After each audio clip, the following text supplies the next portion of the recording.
Olá pessoal, então vamos dar continuidade à nossa disciplina Análise Real 2 com o assunto de hoje, funções.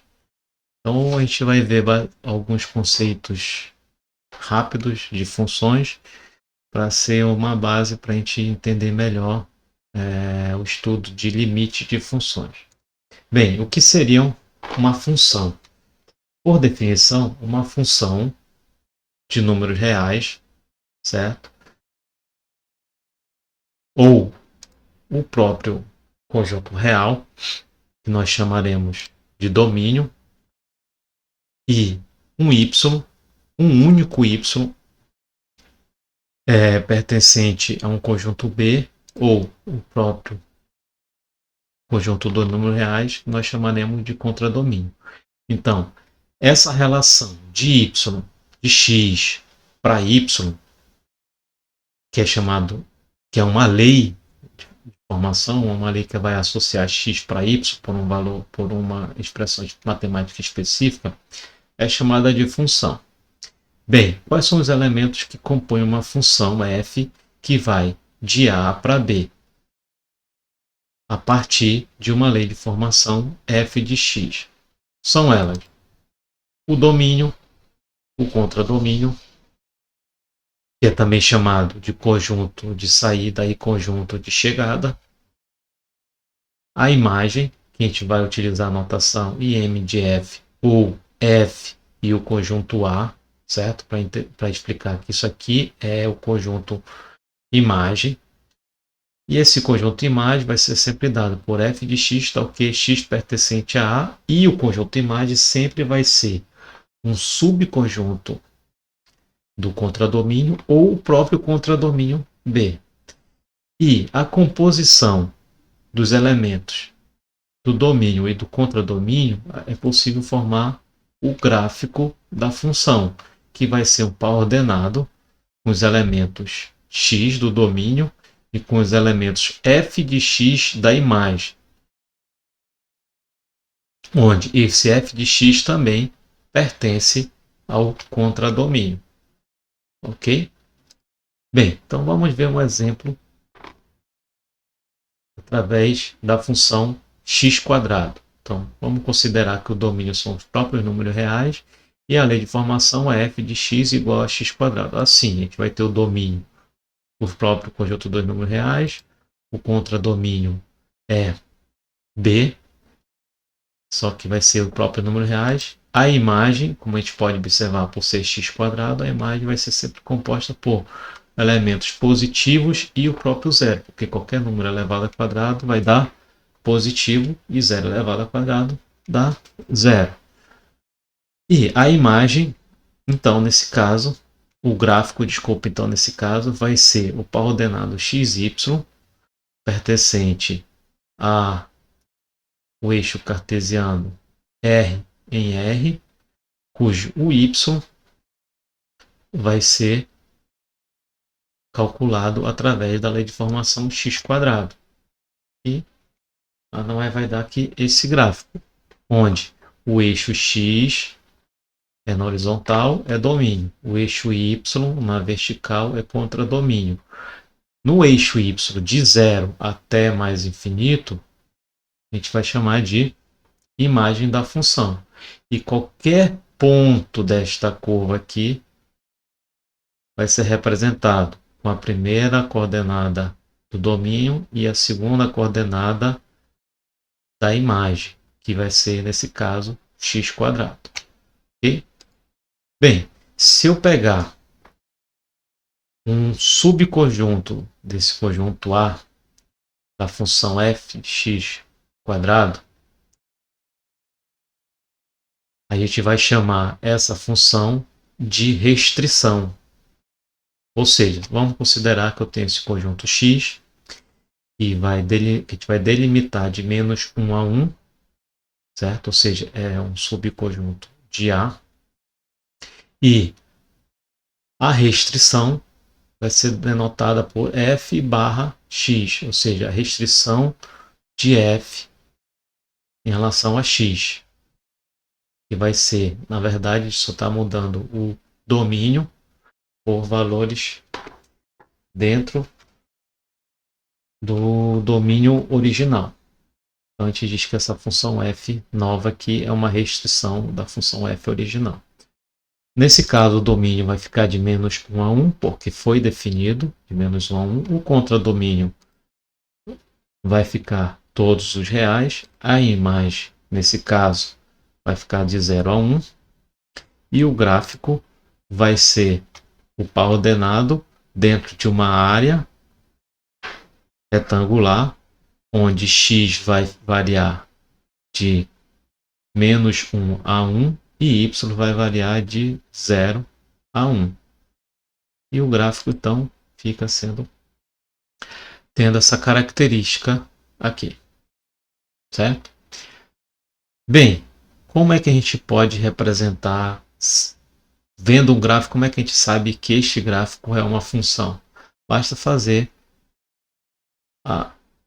uma reta vertical. Se a reta vertical tocar apenas uma vez o gráfico, esse gráfico é chamado de função, como esse exemplo aqui que eu posso mostrar para vocês. Por quê? Porque para cada y, para cada x horizontal, eu só vou ter um y. Diferentemente desta circunferência, porque para este x eu vou ter duas imagens. Essa e essa aqui. Uma imagem positiva e outra imagem negativa. Então como é que fica a representação mais matemática, uma simbologia mais matemática de função? Seria f de A para B, uma relação tal que, para todo x pertencente a A, existe um y pertencente a B, tal que o par ordenado x e y pertence à função. Ou também, né, para todo x pertencente a A e para todo y1 e y2 pertencente a B, tal que y1 e y2 pertence ao contradomínio. Se eu tiver o par ordenado x, y1 e x, y2 da função, eles especificamente são da função, então y1 e y2 é igual a zero, que é nada mais é do que esse gráfico aqui. Ok? Bem, o que seria uma função injetiva ou injetora? É toda aquela função com elementos do domínio diferente vão ter imagens diferentes. x1, x2 são elementos do domínio, f de x1, f de x2 são elementos da imagem. Isso se chama função injetiva. Então vamos ver o exemplo da função x². A função x², ela não é injetiva. Por quê? Porque se eu pegar o valor menos 1, vou ter imagem 1, e o valor 1, eu vou ter imagem 1. Ou seja, para x1, x2 diferente, eu vou ter f de x1, f de x2 igual. Então, por isso que ela não é injetiva.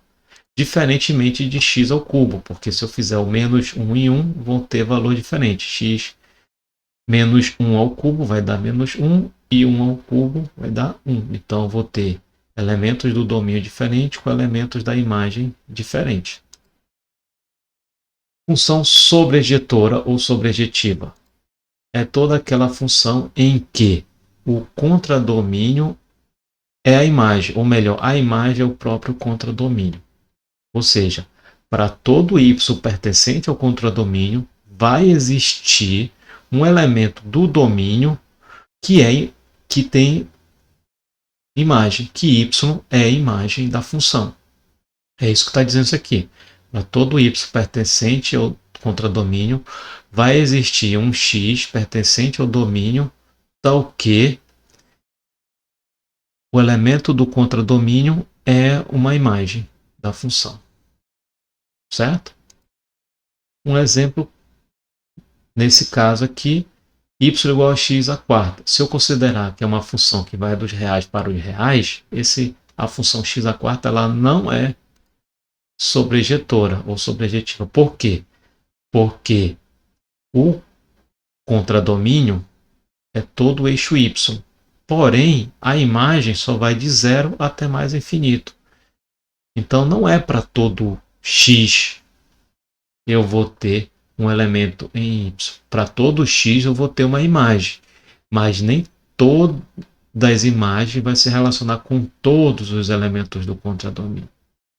Diferentemente já da função 2x ao cubo menos x, em que qualquer elemento do domínio x eu vou ter um elemento da imagem em y, porque a função vai de menos infinito até mais infinito, que é o próprio região do contradomínio. Então, o contradomínio é igual à imagem. Então, eu posso dizer que ela é sobrejetiva. Certo? Bem, e quando é que uma função é sobrejetora ou sobrejetiva?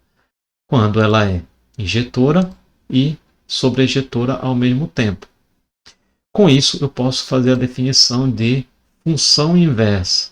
Então, se eu tenho uma função de A para B, e considerando que ela seja bijetora, então é possível fazer o mapeamento inverso dessa função f. Ou seja, o mapeamento inverso é de B para A. Tal que agora, no mapeamento inverso, o x é a imagem e o y é domínio, elemento do domínio. Então, vamos supor que eu tenho ainda a função x². A gente viu que a função x² ela não é nem injetora, porque se eu pegar menos 1 e 1, eu vou ter como imagem apenas o elemento 1, e nem sobrejetora, porque os elementos da imagem só é de 0 até mais infinito, enquanto que o contradomínio são todos os reais dessa função x². Mas eu posso transformar essa função x² em uma função bijetora. Basta eu delimitar o domínio de 0 até mais infinito e o contradomínio de 0 até mais infinito. Com isso, eu vou ter apenas esta parte da função aqui.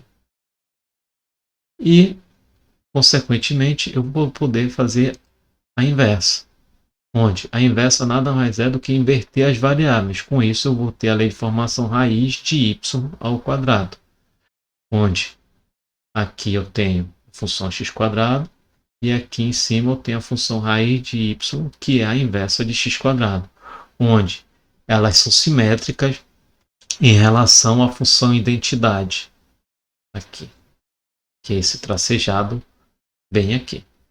Ok?